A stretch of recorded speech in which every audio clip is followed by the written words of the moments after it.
काफी अजीब सी डरावने घर से जो वीरान पड़ा हुआ था। तभी कमरे से एक औरत निकलकर बाहर आती है, जिसे देखने से ऐसा लग रहा था जैसे उसका ज़हनी तवाज़ुन ठीक नहीं है। उसने हाथ में डरावना सा खिलौना पकड़ा हुआ था, जिसके जरिए वो रास्ता ढूंढ रही थी। जिस रास्ते पर खिलौना बज रहा था वो उसी रास्ते पर जा रही थी। तभी वो खिलौना एक दरवाजे की तरफ बजने लगता है, जो दरवाजा बेसमेंट की तरफ जा रहा था।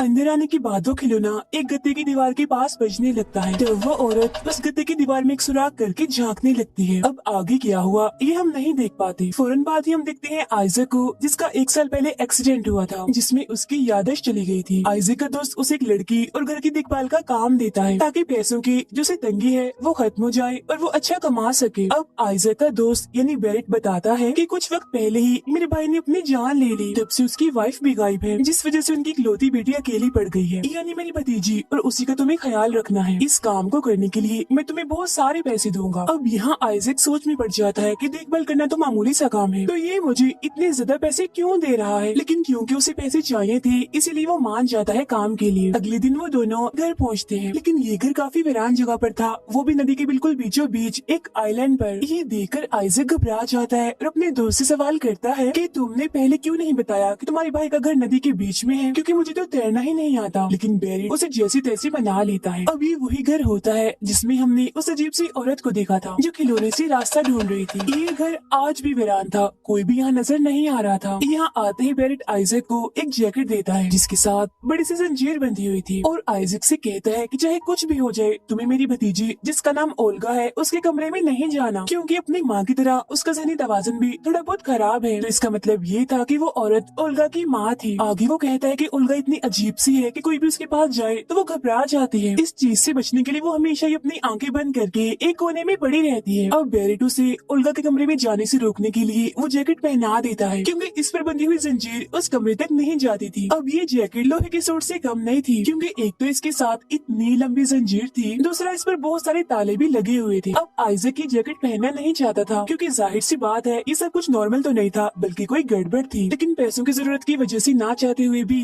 उसे ये करना ही पड़ता है। जब वो पूरे घर को चेक कर रहा था, तभी उसे कुछ ठीक नहीं लग रहा था। उसे सब कुछ ही काफी अजीब लग रहा था। बाहर एक डॉग भी बंधा हुआ था, जिसे आइजक कुछ खाने को देता है और यही कुर्सी पर बैठ जाता है। लेकिन तभी कमरे से जोरों की आवाजें आने लगती हैं। तब आइजक को लगता है कि शायद ये ओल्गा होगी, इसीलिए वो फौरन उसके कमरे के पास जाता है, लेकिन जंजीर की वजह से वो अंदर जा नहीं पाता। रात को जब वो अपने कमरे में सोने जाता है, तो तभी दीवार पर लगी तस्वीर एकदम से गिर जाती है, जिसमें एक लड़की ने वही डरावना सा खिलौना पकड़ा हुआ था, और वो तस्वीर उल्टी गिरी थी। लेकिन थोड़ी देर बाद वो खुद ब खुद सीधी हो जाती है, और तस्वीर में जो लड़की थी उसकी आंखें भी काफी खुल जाती है, जो कि पहले नॉर्मल थी, जिससे वो काफी भयानक दिखने लगती है। ये देखकर आइजक काफी डरने लगता है, और ये जानने के लिए कि आखिर सब कुछ क्या हो रहा है और घर में क्या अजीब है, वो पूरे घर को चेक करने लगता है। लेकिन तभी वहाँ ओल्गा आ जाती है, जिसने हाथ में क्रॉसबो पकड़ा हुआ था, एक किस्म का हथियार जिसमें तीर होता है। वो बताती है कि मेरी मॉम बिल्कुल पागल थी, वो हमेशा ही मेरे डैड को ये जैकेट पहनाकर घर में कैद रखती थी। इस जैकेट के ताले की चाबी वो हमेशा ही अपने गले में पहन कर रखती थी। लेकिन फिर एक दिन मेरी माँ गायब हो गई। मेरे डैड को लगा कि वो बेसमेंट में गई होंगी, तो वो उनको चेक करने वहाँ गए, लेकिन तभी अंदर से बेसमेंट का दरवाजा बंद हो गया। मेरे डैड को घबराहट के दौरे पड़ते थे, जिस वजह से डरते डरते बेसमेंट में ही उनकी मौत हो गई। ये सब बताने के बाद ओल्गा वहाँ से चली जाती है। अब इन सारी चीजों को परखने के लिए आइजक एक जगह पर बैठ जाता है, लेकिन तभी अचानक से वो डरावना सा खिलौना बजने लगता है, जो बेसमेंट की तरफ ही बज रहा था। आइजक को लगता है कि शायद ये खिलौना महसूस कर सकता है कि कोई आत्मा है, इसीलिए वो इस खिलौने को लेकर बेसमेंट में जाता है, जहाँ उसे वही गत्ते की दीवार में बना सुराख दिखाई देता है, जिसे हमने शुरुआत में देखा था, जिसे ओल्गा की मॉम ने बनाया था। और वो भी उस सुराख के जरिए अंदर झांकने लगता है, जहाँ उसे ओल्गा की मॉम की लाश दिखती है अजीब हालत में। उसे देखकर आइजक काफी डर जाता है, क्योंकि उसे लग रहा था कि ओल्गा ने ही अपनी मॉम को मारा है, क्योंकि उसके जिस्म पर क्रॉसबो के निशान थे, जो कि ओल्गा के पास ही था। ये देखकर वो फौरन बेरेट को कॉल करता है और इस सब के बारे में बताता है कि ओल्गा ने अपनी मॉम को मार दिया है, मुझे उनकी लाश मिली है, इसीलिए तुम फौरन पुलिस को बुलाओ।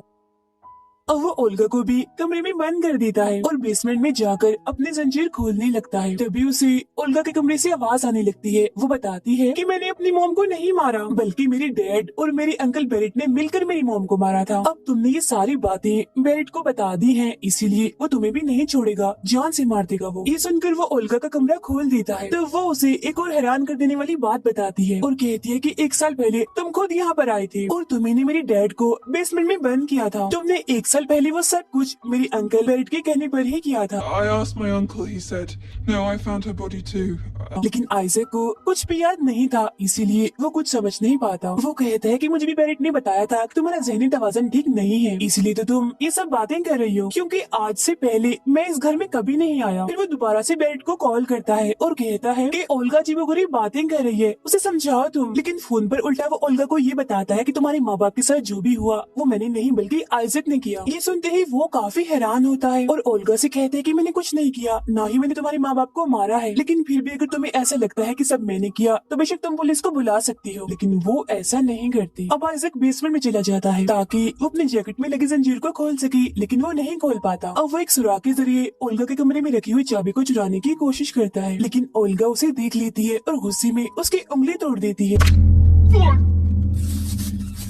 इस वजह से आइजैक को काफी तकलीफ होती है और सारी हालात से परेशान होकर अपने कमरे में बैठा हुआ था। तभी उसे अखबार में ओल्गा की माँ के गायब होने की खबर दिखती है। वो देखता है कि सच में ओल्गा की माँ ने अपने गले में चाबी पहनी हुई है, जिसके बारे में ओल्गा ने बताया भी था। तो वो फौरन बेसमेंट में जाता है और ओल्गा की माँ के गले से चाबी लेने की कोशिश करता है। वो लाश के गले से चाबी निकाल कर जैकेट के ताले को खोल लेता है। जैसे वो जैकेट उतारता है पूरे घर की लाइट चली जाती है। फिर वो ओल्गा के कमरे में आकर उसका क्रॉसबो ले लेता है और वो जैकेट को जबरदस्ती ओल्गा को पहना देता है। तभी आइजैक को अपनी पुरानी जैकेट दिखती है, जिसे देखकर वो काफी हैरान हो जाता है और सोचने लगता है कि मेरी जैकेट यहाँ क्या कर रही है। और फौरन उसे गुजरे हुए वक्त की एक बात याद आती है, जिसमें वो देखता है कि 1 साल पहले बेरेट ने ही उसे ओल्गा के डैड को मारने का काम दिया था। अभी वो गुजरे वक्त की इन यादों में खोया ही था कि तभी यहाँ पर ओल्गा आ जाती है, उससे क्रॉसबो छीन लेती है और फौरन उस पर हमला कर देती है, जिससे बचने के लिए आइजैक एक कमरे में चला जाता है। तब उसके पीछे पीछे वो भी आ जाती है और आइजैक को तीर से मारकर जख्मी कर देती है। तब यहाँ एक बार फिर से आइजैक पुरानी यादों में चला जाता है। वो देखता है कि जिस दिन वो ओल्गा के डैड को मारने के लिए आया था, उसी दिन उसने ओल्गा के डैड के लिए कागज पर लिखा था कि बेरेट उन्हें मारना चाहता है। यानी असल में आइजैक उसके डैड को मारने नहीं बल्कि उसकी मदद करने, उसे बचाना चाहता था। फिर वो बेसमेंट की तरफ बढ़ता है, लेकिन बेसमेंट का दरवाजा अंदर से पहले किसी ने बंद कर दिया था, मगर फिर भी वो जैसे तैसे दरवाजा खोलकर अंदर आ जाता है और देखता है कि ओल्गा के डैड काफी बुरी हालत में है। उनकी हालत इतनी खराब थी कि आइजैक तो दंग रह जाता है और डर कर वहाँ से भाग जाता है।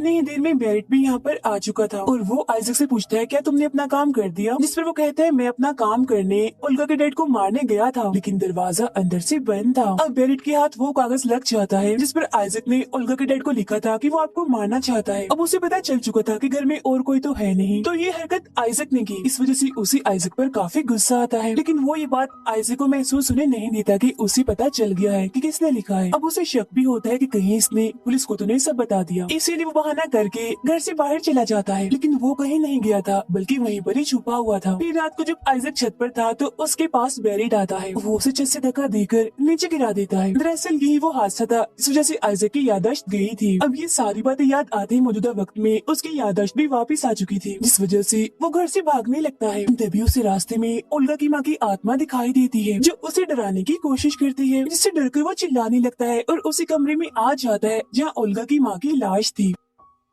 अब आइजैक गत्ते की बनी उस दीवार को काटने लगता है, लेकिन साथ ही उसके बहुत करीब लाश पड़ी हुई थी, जिसे देखकर वो बार बार डर रहा था क्योंकि उसकी आंखें खुली हुई थी। अजीब तरह से वो मुस्कुरा रही थी, इसीलिए वो लाश के मुंह पर अपनी टोपी पहना देता है, लेकिन उसकी टोपी में सुराख हो जाता है और वो लाश अभी भी आइजैक को ही देख रही थी घूर कर। अब ये देखकर उसे डर लगने लगता है, लेकिन तभी यहाँ पर ओल्गा आ जाती है और अपनी मॉम की लाश से क्रॉसबो का तीर निकाल देती है। इतनी ही देर में यहाँ बेरेट पहुँच जाता है और उसे पूछता है कि आइजैक कहाँ है। दरअसल आइजैक दीवार की दूसरी तरफ छुपा हुआ था। ओल्गा बताती है कि उसे मैंने अपने कमरे में बंद करके रखा हुआ है, लेकिन इसी बीच बेरेट को पता चल जाता है कि आइजैक दीवार के उस पार छुपा हुआ है, यानी गत्ते वाली दीवार के पीछे। इसीलिए इसीलिए वो उस दीवार को तोड़ने लगता है ताकि आइजैक को वहाँ से निकाल सके। लेकिन पीछे से ओल्गा क्रॉसबो उस पर चला देती है जो तीर बेरेट के कमर पर लगता है। इसके बाद वो बेसमेंट को बंद करके वहाँ से चली जाती है जहाँ आइजैक और बेरेट दोनों थे। तीर लगने की वजह से बेरेट जख्मी था, लेकिन वो फिर भी आइजैक को अपनी बातों में फंसाने की कोशिश करता है। वो कहता है कि बाहर आ जाओ, यहाँ से निकलने के बाद हम भाग जाएंगे। लेकिन सच तो ये था कि वो आइजैक को यहाँ से निकालने नहीं बल्कि उसे मारना चाहता था। इसीलिए वो हाथ में एक लकड़ी पकड़ लेता है ताकि जैसे आइजैक बाहर आए ये फौरन ही उसे मार दे। लेकिन तभी उसे आइजैक की आवाज सुनाई देती है जो कहता है कि मैं तो पहले ही बाहर आ चुका हूँ, तो फिर तुम किसे बाहर बुला रहे हो। ये सुनकर बेरेट की हालत खराब हो जाती है, वो काफी घबरा जाता है। उसे कुछ भी समझ नहीं आ रही थी कि उसके साथ ये क्या हो रहा है। दीवार के पीछे अगर आइजैक नहीं है तो कौन है। और तभी उस दीवार के पीछे से ओल्गा की मॉम की आत्मा निकलती है जिसे देखकर बेरेट के चेहरे के रंग उड़ जाते हैं। वो देखते ही देखते बेरेट पर हमला कर देती है, जिसके बाद हम बस उसकी चीखें ही सुन पाते हैं। यानी इसका मतलब ये था कि ओल्गा की मॉम ने उसे जान से मार दिया।